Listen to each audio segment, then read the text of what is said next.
오늘 우리에게 주시는 하나님 말씀 함께 보겠습니다. 민수기 20장 22절부터 29절까지 말씀입니다.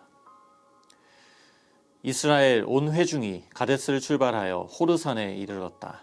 에돔 땅 경계 부근의 호르산에서 주님께서 모세와 아론에게 말씀하셨다. 이제 아론은 그의 조상 곁으로 간다. 무리바셈에서 너희들이 나의 명령을 거역하여 나와 다투었기 때문에 아론은 내가 이스라엘 자손에게 준 그 땅으로 들어가지 못한다.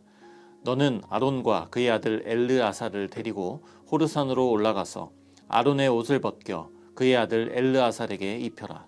아론은 그의 조상 곁으로 간다. 그는 거기서 죽을 것이다. 그리하여 모세는 주님께서 명하신 대로 하였다. 그들은 온 회중이 보는 앞에서 호르산으로 올라갔다. 모세는 아론의 옷을 벗겨 그것을 그의 아들 엘르아살에게 입혔다. 아론은 그 산 꼭대기에서 죽었다. 모세와 엘르아살은 산에서 내려왔다. 아론이 세상을 뜬 것을 온 회중이 알았을 때에 이스라엘 온 집은 아론을 애도하여 30일 동안 애곡하였다. 아멘. 민수기 20장은 원망하는 백성들을 다루기보다 그들의 지도자였던 모세와 아론의 반응에 초점을 두고 있습니다. 20장 초반에는 반석에서 물이 나는 기적이 나왔죠.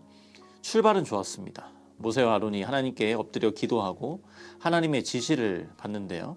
하나님이 지팡이를 잡고 또 회중을 불러 모으고 그리고 바위를 향하여 명령하라고 말씀하셨습니다. 모세가 또 그대로 합니다.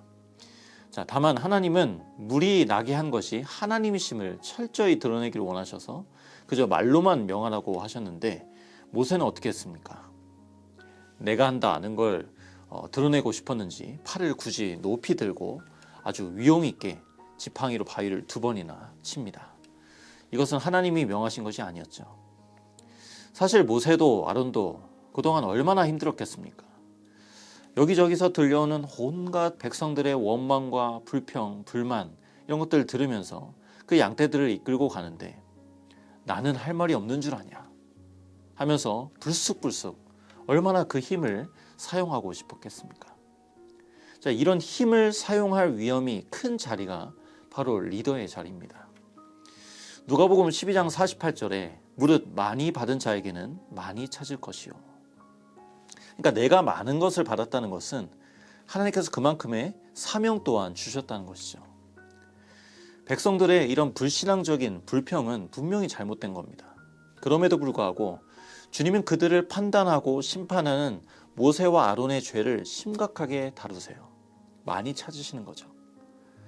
양들이 자신들의 지도를 따르지 않고 고집스럽고 또 완고하게 할 때도 우리는 마음속으로라도 그들을 때리고 꾸짖으라는 이 우리 안의 욕망의 소리에 순종하지 않아야 합니다. 십자가를 통과하여 주님의 음성만을 따라가야 하죠. 제가 마침 이 20장을 틈틈이 이제 계속 묵상하다가 그날 저녁에 이제 지친 몸을 이끌고 이제 집으로 돌아갔습니다. 아내는 이제 모임이 있어서 나가고 이제 3살 되고 6살 된 아이들에게 이제 밥을 먹이는데요. 이날따라 얼마나 아이들의 텐션이 올라가 있었는지 밥도 너무 안 먹고요. 장난만 계속 치는 겁니다. 그러다가 한 성도님으로부터 좀 중요한 아주 심도 있는 그런 좀 나눔을 해야 되는 전화를 이제 방에 들어가서 조용히 받고 나왔는데 나와 보니까 아이들이 밥을 다 엎고 바닥을 밥풀로 도배를 해놓고 와, 그때는 정말 쉽지 않더라고요. 이런 상황 속에서 민수기 20장의 말씀이 오버랩 되면서 제게 이런 적용이 되더라고요. 야, 부모의 자리도 얼마나 힘을 남용하기 쉬운 자리인가. 여기서 더 나아가 제게 허락된 모든 자리를 돌아보게 되더라고요. 지금도 저는 말을 하고 성도님들께서 듣고 계십니다.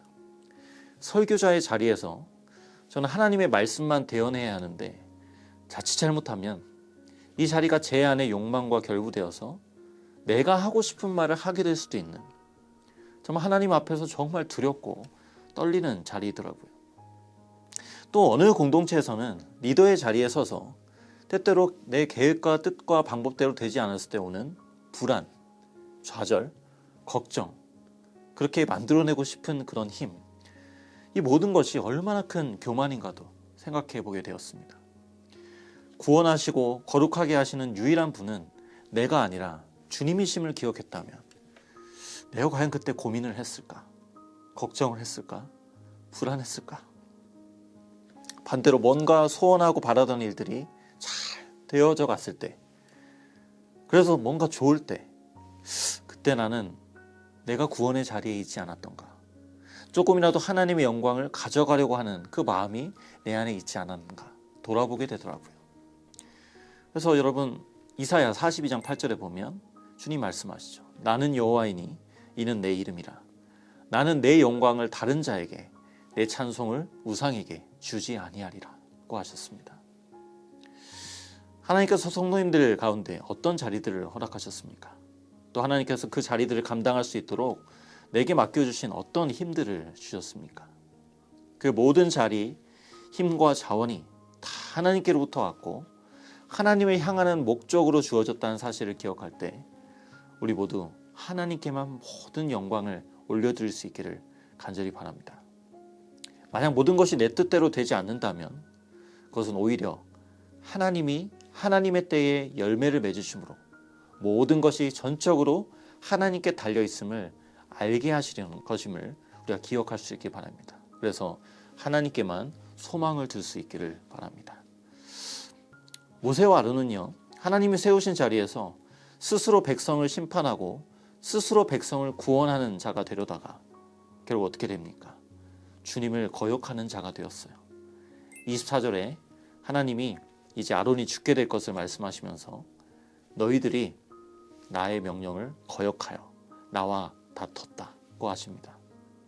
26절에는 아론의 옷을 벗기라고 했는데 이것은 아론의 대제사장 직분이 이제 박탈당했다는 것을 이제 말씀하는 것이죠. 이제 대제사장도 다음 세대로 넘어가고 온 회중이 아론을 애도하며 애곡하는 것으로 본문은 끝이 납니다. 모세가 쓴 유일한 시편 90편에 보면 모세는 고백했습니다. 8절에서 9절에 주님께서 우리 죄를 주님 앞에 들추어 내놓으시니 우리의 숨은 죄가 주님 앞에 환히 드러납니다. 주님께서 노하시면 우리의 일생은 사그라지고 우리의 한평생은 한숨처럼 쓰러지고 맙니다. 그렇습니다. 말 그대로 우리의 가고 서는 것이 다 주님께 있습니다.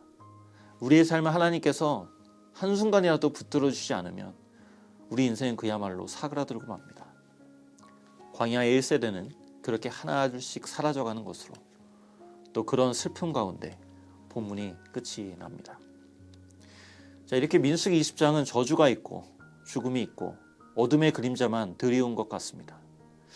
그런데 사도 바울은 신약의 시대에 가서 민수기 20장에 이 모든 이 어두운 가운데 복음의 빛을 보았다고 그렇게 나타납니다. 고린도전서 10장 3절에서 4절에 보면 그들은 모두 똑같은 신령한 음식을 먹고 모두 똑같은 신령한 물을 마셨습니다. 그들은 자기들과 동행하는 신령한 바위에서 물을 마신 것입니다. 그 바위는 그리스도였습니다. 민수기 20장 속에 그 반석 가운데 그리스도께서 계셨다. 그 반석이 그리스도였다고 말씀하고 있어요. 그러니까 모세와 백성들의 거역 속에서도 하나님 그들에게 반석에서 물이 솟아나와 마시게 하셨는데 그 반석이 바로 예수 그리스도였다고 말하는 거죠. 성도 여러분, 오늘 우리 역시 민수기 20장을 살아갑니다. 오늘도 우리는 광야와 같은 하루를 살아갈 겁니다. 불평할 만한 제목 여전히 산적합니다. 내게 허락된 자리에서 내 힘을 과시하고자 하는 불안과 우리의 연약함도 여전히 있습니다. 그러나 우리의 20장에도 그런 우리의 삶에도 분명히 가장 가까이에 예수님이 계세요. 주님 말씀하십니다. 나를 믿는 사람은 성경이 말한 바와 같이 그의 배에서 생수가 강물처럼 흘러나올 것이다. 그 배에서 주님은 그 영원토록 솟아내는 생수, 그 반석이 우리 안에 있다고 말씀하세요. 주님이 내 안에 계시고 뿐만 아니라 내가 주님 안에 거할 때 사람이 열매를 많이 맺는다 말씀하셨습니다. 여러분, 생수 공장에서 일해도 물 마시지 않으면 목마른 것처럼 우리 안에 영원한 생수가 있는데 우리가 그 생수를 마셔야 합니다. 그때 우리가 삽니다. 반석 대신 그 주님의 이름을 부르기 시작할 때 우리는 비로소 주님을 마시게 될 것이고 우리의 영혼은 해갈될 것입니다. 우리는 예수님 안에서만 안전합니다. 우리는 예수님 안에서만 만족이 됩니다. 이제 우리는 예수님 안에서만 후회함이 없습니다. 이게 성경이 말한 바와 같이가 담고 있는 메시지이죠. 말씀 마무리합니다. 오늘도 내게 허락된 자리와 내게 주신 모든 것을 가지고 하나님의 영광을 드러내는 그런 하루가 되길 원하고요. 우리 안에서 지금도 솟아나오는 그 주님을 부지런히 마심으로 오늘 온종일 영생을 누리시는 하루가 될 수 있기를 주님의 이름으로 간절히 소원합니다. 함께 기도하겠습니다. 하나님 아버지, 오늘도 광야와 같은 세상을 우리가 살아갑니다. 정말 이 광야만 보고 있으면 불평할 제목이 많고 원망할 제목이 많고 마음대로 펼쳐지지 않는 상황과 그 모든 환경 때문에 내게 주어진 그 자리와 환경을 내 욕망을 따라 이용하고 또 통제하고 싶은 그런 어려움을 만납니다. 그러나 그 속에서도 주님께서 물을 마시게 하여 백성들의 니즈를 채워주셨던 것처럼 주님, 우리 안에 그 반석 되신 주님이 계심을 이젠 감사함으로 믿음으로 받기를 원합니다. 그래서 우리 삶 속에 수시로 그 주님을 먹고 마시면서 광야 같은 세상을 살지만 하나님의 은혜 안에서 충분하다고, 만족하다고, 주님 한 분이면 내가 모든 것을 할 수 있다고 만족하고 자족할 수 있는 저희들 될 수 있기를 간절히 소원합니다. 우리 성도님들 오늘 하루도 예수님으로 충만한 하루 될 수 있도록 은혜 베풀어 주시옵소서. 예수님의 이름으로 감사드리며 기도드립니다. 아멘.